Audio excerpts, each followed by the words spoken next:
Today on the spot, we get the latest coming this week to PlayStation Network and bring you triple demos of Auditorium HD, Pac-Man Party, and the new DLC coming to Enslaved. We give you part 2 of GameSpot's 2010 Holiday Gift Guide. Today on the spot.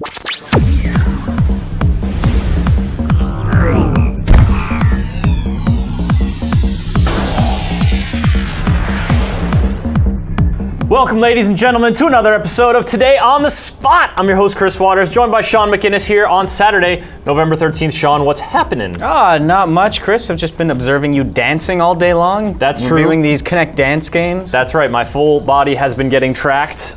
There's more dance reviews in the works coming up next week for you folks. It's been great, and I'm glad you let me sit behind this desk so I don't have to change out of my athletic shorts. Well, you know, what are friends for? Exactly. Now, if you appreciate being caught up on the latest in the video game industry from a news perspective, here's the GameSpot news team with the latest headlines. Hello everyone, this is your GameSpot news update for Saturday, November 13th. I'm Tom Magrino, filling in for Tor Thorson. There are games that defy release dates. Duke Nukem Forever is one of them, Gran Turismo 5 is another. Now, 2010 has the distinction of being the year when both picked up firm launch plans, as Polyphony Digital announced today that Gran Turismo 5, at long last, will hit the gas on November 24th in the US and UK.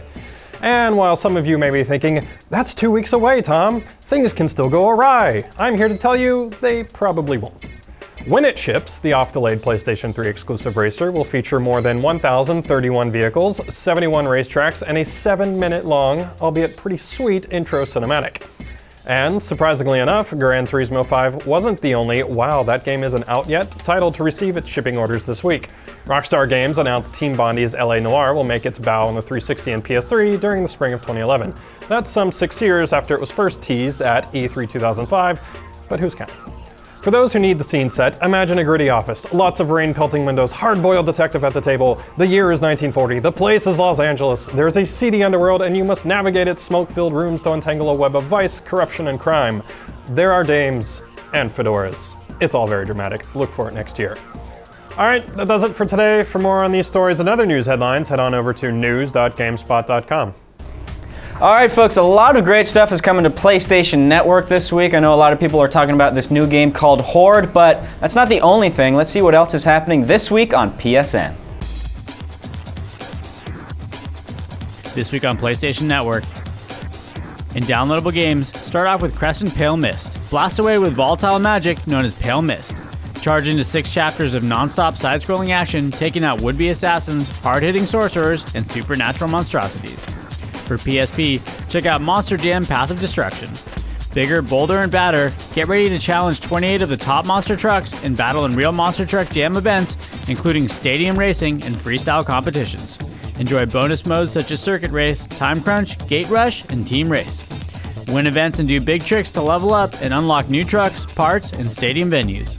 Create the ultimate monster truck on the path to the World Finals in Las Vegas. In-game demos, rain death from low altitude in the Apache Air Assault demo. Take to the skies to defend a forward airbase from insurgent attack. You'll play as the 2-person crew of Raptor 10, a fully armed Apache AH-64D longbow. Apache Air Assault is a modern combat flight simulation game where players control a variety of lethal Apache attack helicopters outfitted with cutting-edge military weaponry. After that, investigate some murder with the CSI Fatal Conspiracy demo. Follow the twists and turns as a conspiracy begins to unfold when a victim is found dead in her car. Piece together the evidence, take it to the lab for analysis, and uncover the truth in the most suspenseful and chilling investigation scene yet. In-game add-ons, Assassin's Creed Brotherhood gets the Copernicus conspiracy, DJ Hero 2 has a compatibility update, Split Second adds the Onslaught pack, Just Cause 2 adds the Chaos Parachute, Scott Pilgrim keeps it deadly with the Knives Chow add-on pack, Mod Nation Racers gets the Ratchet and Clank mods, Pain introduces the Maxine character, The Fight Lights Out gives you a Bottle of Wind pack, Chinese Secret pack, Energy Drink pack, Lubrication pack, and many others. Def Jam Rap Star adds a number of mixes, Guitar Hero Warriors of Rock gets the Rock 1 track pack, and Rock Band 3 throws in the Bon Jovi Greatest Hits Rock Band Edition album. In-game trailers, check out the Call of Duty Black Ops single-player trailer, Dead Space Ignition trailer, Need for Speed Hot Pursuit Sun, Sand, and Supercars trailer, Red Dead Redemption Undead Nightmare Graveyards and Weapons trailers, Assassin's Creed Brotherhood trailers, and PlayStation Move Heroes Gamescom trailer. That's all the time we have, folks. Join us next week for more This Week on PlayStation Network. Now, folks, I don't know if you remember this from the top of the show, but we've got 3 demos today. We have a good amount of demos, starting off with Auditorium HD. Auditorium HD is a game I could not know less about, except if I didn't know what the title was. Well, at least you know something. This is a game that I believe started out as a free online Flash game where you kind of like use sound to manipulate the flow of like sand and space, and it's weird and kind of trippy and also super awesome at the same time. That sounds very intriguing. Let's go to the demo, and Sophia Tong is going to tell us more about it. Hey everyone, and welcome to our daily demo. I have Alvin here from Zoo Publishing, who's here to show us Auditorium HD. Yeah. Welcome, thanks for joining us. Thank you. Okay, so Auditorium was on the PC last year. Yes, it was. Could you tell us a little bit about this one that you're showing on the PC? Yeah, sure. Auditorium was actually, well, let me tell you where I started from. I work for Zoo Publishing, and we have a division called Indie Pub Games. And last year we ran a competition of which Auditorium was the actual champion. And after that contest, we signed the deal with Cypher Prime, worked together with our studio, Empty Clip, and we brought Auditorium to consoles. All right, very cool. So let's jump in here and like take a look. So how is this game played? Sure. Well, let me actually show you what most players of Auditorium have probably seen before. Yeah. In Auditorium HD, we have 2 different modes, and this is the first. This is Auditorium Classic. So Auditorium Classic, the basic premise of Auditorium is to convert light into sound. Okay. So what you see on the left side of the screen is what we call the flow. And the goal is to guide the flow using the controls into the audio container that you see on the right. So let me move the control here. It is a directional. And oh, then you hear the music start to play. Yeah. Oh, that's nice. So you're mainly just controlling that little bubble, the controls? Yeah. Yeah. Cypher Prime calls them controls, and there's different types. Okay.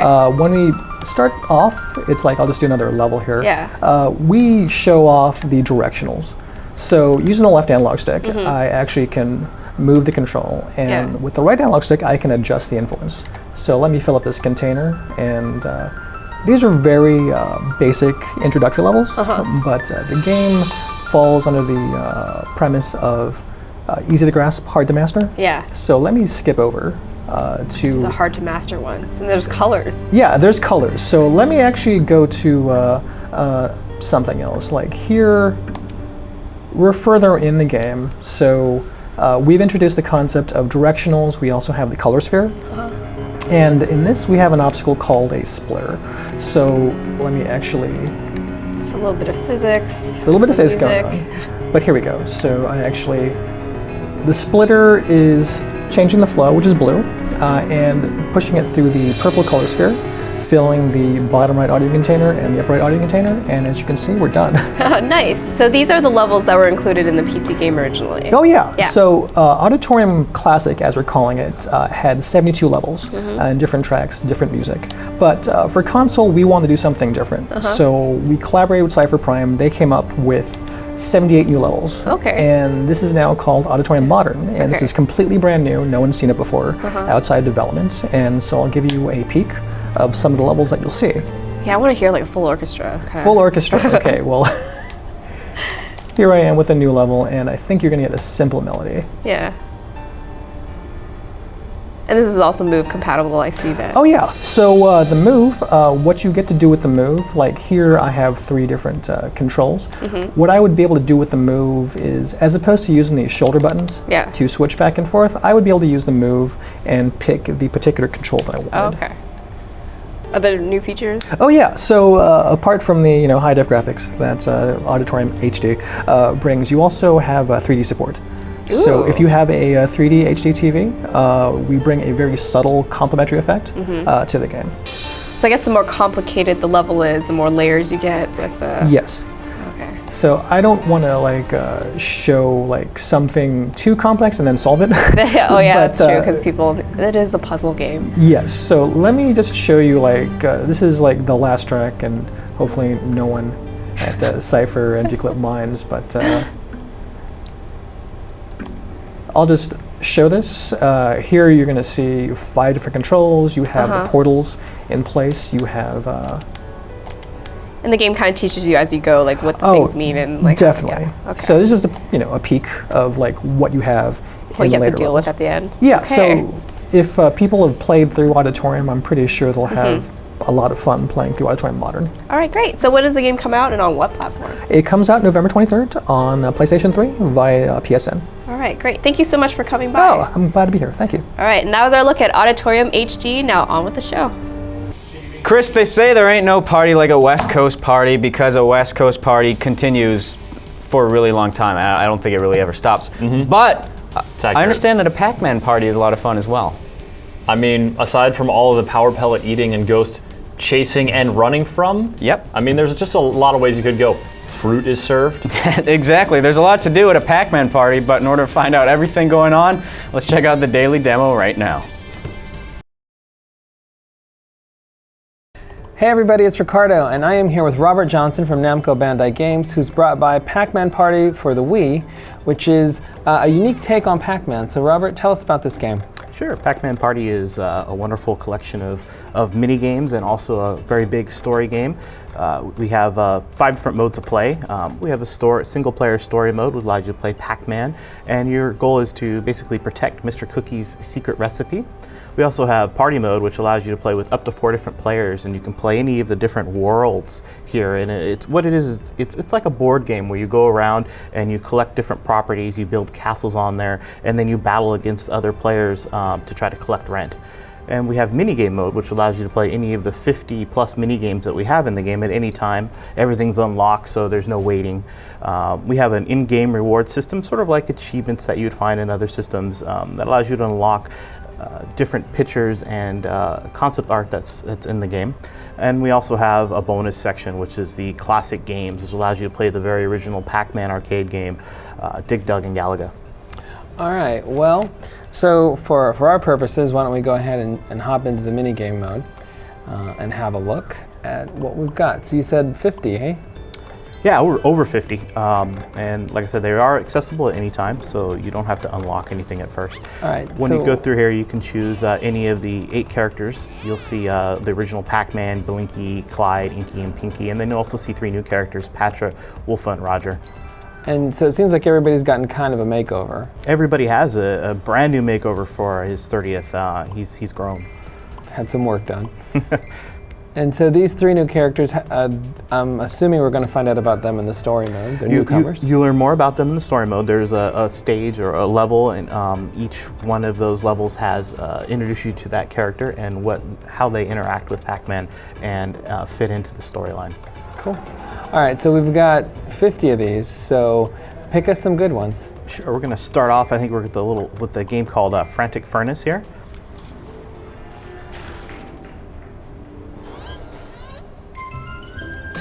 So there's always an introduction before the game starts that lets the player know what they need to do. We also have a little tutorial that says what exactly we're going to do. So here, we're going to try to stay on the gear and not get knocked into the fire by jumping and flailing our arms. Nice. Oh, we already lost someone.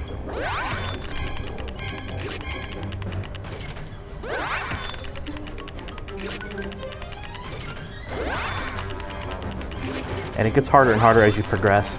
The hammer gets a little bit faster. He also does that in Trick Shot. All right, so once again, Giancarlo, who is off camera playing his Patra, has won. Nice. He's going to be gloating about it all day. Making me look bad. Yeah. All right, so let's try one of the other games. We also have games that are a little unique, I think, things you'll not find anywhere else. This is actually one of my personal favorites because it is so unique and it is fun. A lot of kids really get a kick out of it. It's called sheep shearing. And as you can see from the tutorial, the idea is to cut off the sheep's fur. All right, now I see that we can use a power cookie by hitting the plus button on the Wii remote. What do the power cookies get you? So on each of the different games has a specific power cookie. So right there, someone used the power cookie, and you can see their shear has grown. And I will do the same, actually. Can't lose 2 in a row. Oh, so when playing in the minigame mode, the power cookie is just sort of a big cheat. When playing in the game, you earn power cookies when you do specific things, and those power cookies can use to really help you if you're falling behind, or maybe you're a younger kid who's not doing so well. You earn more power cookies. You can start using that to help catch up.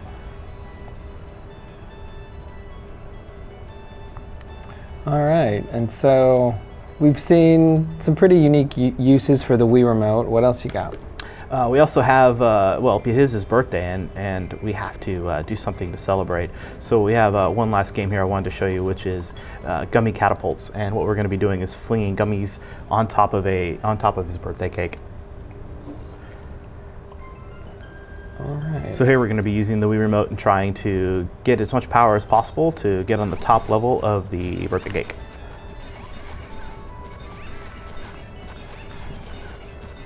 And again, you can use your power cookies here, which in this one really gives you a lot of extra fruit to fling. It is getting so ugly up in here. Everybody's using their power cookies. And you can turn that on or off when you, as in the rules in the game before you start. So if you feel that that's too much of a cheat, you can actually turn it to actually be more skill-based. Now you can play any of these games in the minigame mode. So there's no reason to have to unlock anything? No, you don't need to unlock Nice. anything. Oh, look who won again. Cheater. Very nice. All right, so this is Pac-Man Party for the Wii. When is it coming out? It's going to be shipping November 16th. All right, cool. Well, there you go. Thanks, Robert. That is Pac-Man Party for the Wii, coming out next week. Be sure and check back on the site for more. Last but not least, folks, our third daily demo of the day comes to you courtesy of Sean McInnes. That's right, Chris. I have got here an Xbox controller in my hand, which I'm going to use to demo the new DLC for Enslaved Odyssey to the West. That DLC is called Pigsy's Perfect 10, and it focuses on the Pigsy side character, who's sort of the comic relief in the game. He's the short, rotund fellow who's a little off-putting, makes some rough chuckles in there that I enjoyed. He's a lovable little. Sounds like a charmer. So, all right, so we've got the game right here, and basically the gist is instead of playing as the agile, acrobatic monkey character from the main game, you're playing as Pigsy, who's a little, obviously not quite as in shape. He's got a little waddle to him. He's got different restrictions and different abilities. The big plus is that he's got a grapple hook, which he can use to sort of traverse the environments in a much different way. Monkey would run and jump and shimmy along things, whereas Pigsy has his sweet grapple sort of hookshot hand that he built himself because he's very technically inclined, which sort of comes into play a little bit later on in the DLC. I appreciate you not calling him Handy. Handy, get it? Or Hammy? That joke was hammy. That was really bad. Anyway, so it takes place in the Titan Graveyard, which is a scene you might recall from the main game. And the story is, I kid you not, Pigsy wants to build a lady robot to keep him company because he's sad and lonely in this Titan Graveyard. It's Really? a little, I told you, he's an interesting fellow. He's building himself a real girl. Oh gosh. Yeah, no comment. Anyways, so yeah, as you can see here, the turrets are still a threat, and there's also, which we're about to see in a moment, the mechs, who sort of serve as your main threat during the main game, are also in here. Oh, there they are. So these are the evil robots that have basically enslaved humanity.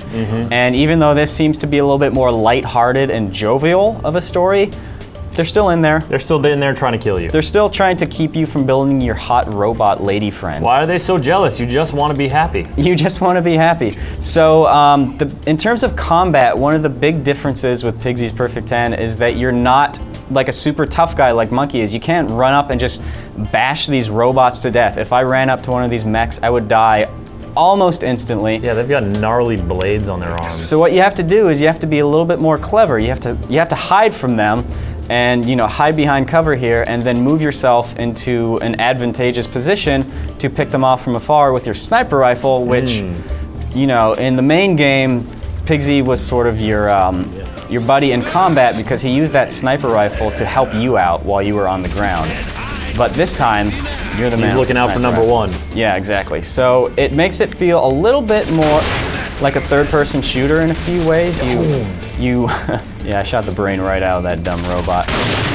So it's a little bit more of a traditional shooter in some respects. Taking cover, yeah, a methodical pace. Yeah, a little bit more of a methodical pace. And so these guys don't actually know that I snuck up here. I bet he knows now. Yeah, he does. So, Seems kind of unperturbed. Now he's exploded. He doesn't mind so much getting shot in the old brain pan. So I'm a little early into the story right now, but later on, Have you only collected like a few parts of your sex robot? Sorry, lady friend. Lady friend robot. I haven't actually began the building process on that yet. But what you do is you unlock these gadgets that you can use in combat. So one of them is a decoy gadget, and another one is What? The screen just went all green and crazy. I'll tell you about that in a moment. Okay, I can't wait. So the other is an EMP blast to stun the mechs, and then you've got the decoy to distract the mechs. And the other one that you've got is what's called Trouble Vision, which you hold the right bumper, and it kind of gives you a survey, gives you the lay of the land. You can look around, find places to grapple, and if I had left any of those mechs alive, they would appear as bright red silhouettes on here. You just had to go and kill them all. I just had to go and murder all those guys. That's so, not a bad standing broad jump for a man of that such a size. For a guy with such prominent, what would you call those? I don't want to use the term. Ears? Ears is like good. One big pig ear. Yeah, exactly. Oh, look, a box of crackers. Yeah, little collectible right there. So yeah, he's got his little pig ears as well. Cool. So now, does most of it take place within this sort of Titan's graveyard? Yeah, you're running around the scrapyard looking for parts, and you can do your little jumps there, but most of the platforming involves grapple hooking like so. So you're just sort of running around like this, and once you unlock those different gadgets and gizmos, the combat plays a much bigger role in the game. And then there's some sort of puzzle solution elements to the platforming as well. So maybe you see something that you can grapple onto, but there's stuff blocking it. So you need to shoot it off. To remove the blockage. Remove the blockage. Seems like a good place for Pigsy to make an off-color joke. And in the main game, he totally would. And he would in the DLC as well. Cool. So yeah, that's Pigsy's Perfect 10 in a nutshell. And here you can actually see me almost get crushed. We'll give you a quick taste of a little bit more action-oriented stuff. I'm actually about to unlock the decoy thing right here. So I'll give you a quick taste of how that works. And excellent. Now, do we know anything about your little floating friend here? That's my little buddy named Truffles. Pigsy is very mechanically inclined. He likes to build stuff. Lady friend robots and little adorable Tamagotchi sidekicks who fly around like butterflies. Yeah, exactly. I would totally get a Tamagotchi if it could fly around next to me and make adorable faces. Yeah. So you just sort of lob this thing like a grenade, and then you get hologram Pigsy, who's sort of doing a little taunting motion. Gets up and does a belly dance. Yeah, who gets up and does a belly dance right there. And so, since you're not going to be able to run up and bash that thing like Monkey normally would, you have to use your brains a little bit more. And that's, like I said, that's Pigsy's Perfect 10 in a nutshell. It's it plays like a different game from Enslaved. Different flavor of action. Different flavor. You have to sort of outwit your enemies a little bit more rather than just run up and crush robots to death with your bare hands. Cool. So Sean, Pigsy's Perfect 10 coming out for the 360 and the PS3. Do we know when? We don't have a firm release date yet, but we do know that it's coming out before the end of the year. Delightful. Yep. Thank you for showing that off. And that brings our crazy demo train to a halt. Our next segment is part 2 of our holiday gift guide. This one focuses on hardware, which there was a lot of new hardware came out this year. Yeah, and absolutely. Here's the lowdown on it, folks. Check it out. The holiday season is upon us once again, and GameSpot's back with the Gamer's Gift Bag to help you get the best in gaming under your tree this year. If you're looking for some new hardware to go with your game systems, here are some suggestions to make sure your gaming experience is a whole lot more entertaining this winter. Looking for an easy way to store all your movies without filling up your consoles? Western Digital has an answer for you with the MyBook Live NAS. It plugs into your home network and works as a DLNA media server, which means it can stream videos, music, and photos to your Xbox 360 or PlayStation 3. You can browse the content from your console or remotely access it from any computer. There's even an iPhone app giving you access to all of your photos anywhere you go. This gadget is less than 7 inches tall and has capacities of 1 or 2 terabytes that will run you around $170 or $230 respectively. With Sony adding 3D support to the PS3, isn't it time you got a 3D TV? Then check out the Samsung LED 8000 series. In addition to 3D gaming, this TV also supports Samsung apps, giving you direct access to sites like YouTube, Netflix, Facebook, Pandora, and more. Other highlights include 1080p, 240Hz refresh rate, and screen sizes ranging from 46 to 65 inches. Now this set doesn't come cheap, with the 46-inch priced around $2,200 and 3D glasses having to be bought separately. But if you're looking for a new gaming HD TV on a budget, check out the Samsung 42-inch class.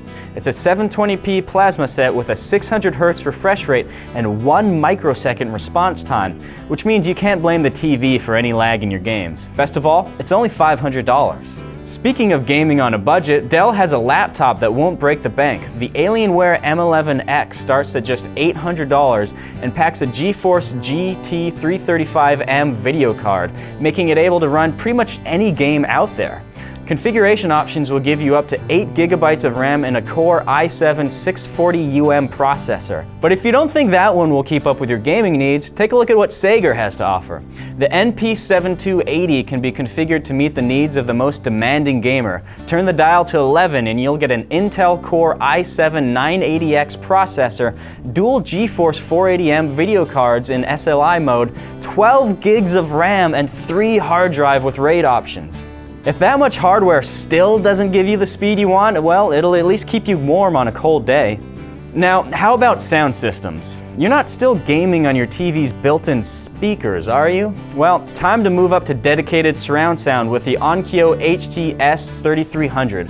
For just around $300, this package gives you speakers for a 5.1 setup and an AV receiver that'll take your game audio from HDMI, optical, or stereo RCA. The 3 HDMI inputs here are the version 1.4, which means you can pass your 3D content through without any problems. If you don't have the space for all those speakers, Polk Audio will try to convince you that you're hearing surround sound with the Surroundbar IHT 3000. Place the bar in front of your TV and it'll project out simulated surround sound. The unit also features a wireless subwoofer and is priced at about $350. But if even that's too much space in your room, check out the Triton AX720 headphones. They take the Dolby Digital audio over optical and give you a simulated surround sound experience. These headphones also feature a detachable boom mic for multiplayer chatting and are priced around $130. Now, if you feel like your home theater is already pretty solid and just need a fun gadget to play with, check out the iPad. This 9.7-inch tablet gives you access to Apple's App Store, where you can find tons of cheap games. While not as small as a DS or a PSP, it's still light and easy enough to toss in a bag and take with you wherever you go.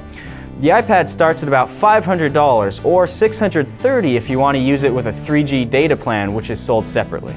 And that just about does it for the gamer's gift bag for hardware. Whether you're a hardcore gamer or just getting started, there's something for everybody this holiday season. So make sure to watch all our holiday gift bags so you don't miss out on any of the hot gifts for your favorite gamer.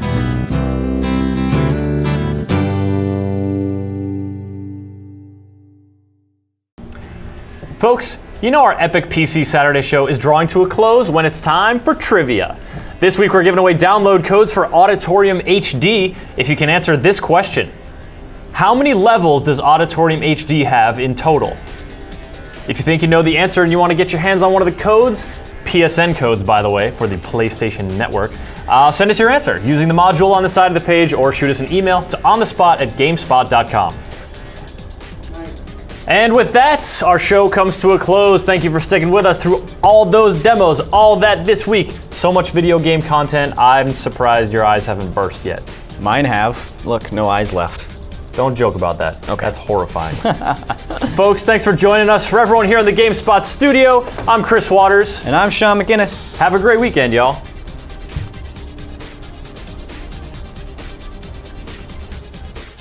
I want to wear my club gear to work because that's an HR violation. Like a lot of things you do at work.